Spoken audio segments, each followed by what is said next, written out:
Um dos procedimentos cirúrgicos mais rotineiramente realizados no consultório é a remoção dos dentes do siso ou terceiros molares.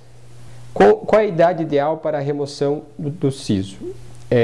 A idade depende muito da maturidade biológica e esquelética de cada pessoa.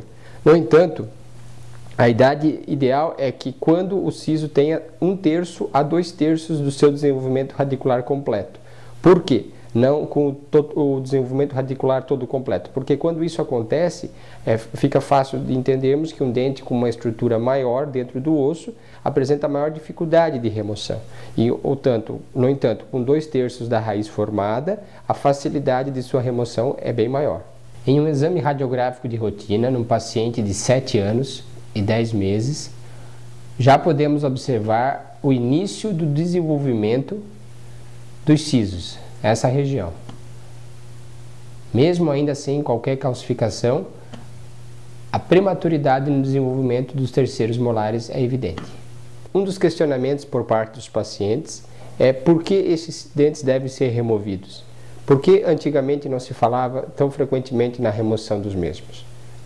Com relação ao motivo da sua remoção nos dias de hoje ser tão frequente, deve-se ao fato de que, com o passar dos anos, a mudança nos hábitos alimentares fizeram com que os maxilares crescessem ou tivessem um estímulo menor para o crescimento, em vez que atualmente grande parte dos alimentos eles são industrializados, o que exige menor força mastigatória.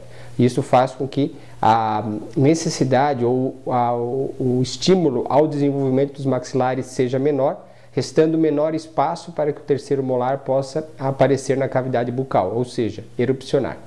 Com relação ao porquê de sua remoção, por que eu tenho que remover o dente do siso mesmo ele estando intraósseo, ou seja, não aparecendo na cavidade bucal? Uma vez que o dente do siso intraósseo, ele pode terminar o seu desenvolvimento radicular, ou seja, atingir o estágio final de desenvolvimento, e ao redor desse dente existem tecidos que podem propiciar o desenvolvimento de algumas patologias. Sendo assim, a remoção dos terceiros molares, ela deve e é realizada atualmente de maneira profilática, ou seja, para prevenir o aparecimento de alguns problemas, que podem ser desde cárie, doença periodontal, até o desenvolvimento de cistos e tumores. Em outras situações clínicas onde o siso completou o seu desenvolvimento radicular, observamos que a raiz apresenta uma grande extensão e a mesma apresenta-se em íntimo e adjacente contato com um nervo chamado de nervo alveolar inferior, que é o nervo responsável pela sensibilidade do lábio. Se tivéssemos feito a remoção desse dente com 1/3 a 2/3 da raiz formada, tal relação de proximidade não teria ocorrido. Qual a conduta nessas situações?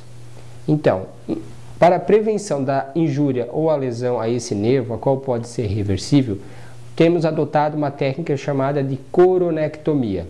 A coronectomia é uma técnica cirúrgica onde removemos a coroa, como o próprio nome diz, a coronectomia, removemos a coroa do dente, que seria esta porção aqui, e mantemos as duas raízes sepultadas, para que isso estimule ou propicie um fator, a erupção desta raiz, e no momento que essa raiz começa a subir, ela tem uma tendência a fugir da relação com o nervo. O que a gente pode observar nessa mesma paciente, 1 ano após, é que a raiz não está mais em contato com o nervo, a raiz subiu completamente. Aí sim podemos realizar a remoção de todo o dente sem correr risco de injúria ao nervo. A vantagem da realização da técnica da coronectomia é que você coloca o paciente em um risco zero de lesão ao nervo. No entanto, a grande desvantagem do procedimento é que o paciente tem que ser submetido a 2 intervenções.